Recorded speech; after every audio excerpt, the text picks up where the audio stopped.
Hi అండి, అందరికీ నమస్తే. ఆహారశాలకి స్వాగతం. ఇవాళ రెసిపీ మామిడికాయ ఇంకా పెసరపప్పు కాంబినేషన్లో రోటి పచ్చడి చేయబోతున్నానండి.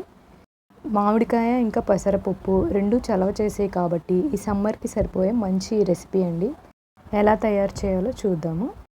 స్టవ్ వెలిగించి పొయ్యి మీద పెనం పెట్టి అది వేడయ్యాక మంటని లో ఫ్లేమ్లో పెట్టి అప్పుడు ఒక అరకప్పు పెసరపప్పు వేసుకుని వేయించుకోవాలి.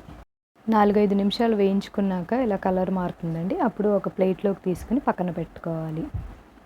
ఇప్పుడు అదే ప్యాన్లోకి 4 ఎండుమిర్చి ఇంకా ఒక టేబుల్ స్పూన్ జీలకర్ర వేసి వేయించుకోవాలి. ఎండుమిర్చి కలర్ మారేంత వరకు వేయించుకుని ఒక ప్లేట్లోకి తీసుకోవాలి.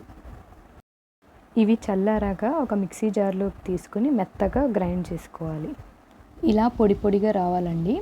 ఇప్పుడు దీంట్లోకి సన్నగా కట్ చేసి పెట్టుకున్న పచ్చి మామిడికాయ ముక్కలు ఒక 3/4 కప్పు వేసుకోవాలి. అలాగే మీ రుచికి సరిపడా ఉప్పు కూడా వేసుకోండి. ఇంకా ఒక అర టీ స్పూన్ బెల్లం వేసుకోవాలి. ఇది మీ ఆప్షనల్ అండి. అలాగే ఒక అరకప్పు గోరువెచ్చటి నీళ్లు కొద్ది కొద్దిగా పోసుకుంటూ మెత్తగా గ్రైండ్ చేసుకోవాలి. ఇప్పుడు ఈ పచ్చడిని ఒక బౌల్లోకి తీసుకుందామండి. బౌల్లోకి తీసుకున్నాక దీనికి ఇప్పుడు తాలింపు వేసుకుందాము. తాలింపు కోసం పొయ్యి మీద పెనం పెట్టి అది వేడయ్యాక ఒక టేబుల్ స్పూను నూనె వేసుకోండి. నూనె వేడయ్యాక ఒక టీ స్పూన్ శనగపప్పు ఇంకా ఒక టీ స్పూన్ ఆవాలు వేసి వేయించుకోవాలి.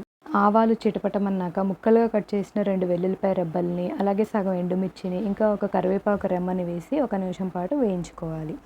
తర్వాత ఒక 1/2 టీ స్పూన్ పసుపు ఇంకా 1/2 టీ స్పూన్ ఇంగువ వేసి కలుపుకొని స్టవ్ ఆఫ్ చేసుకోవాలి.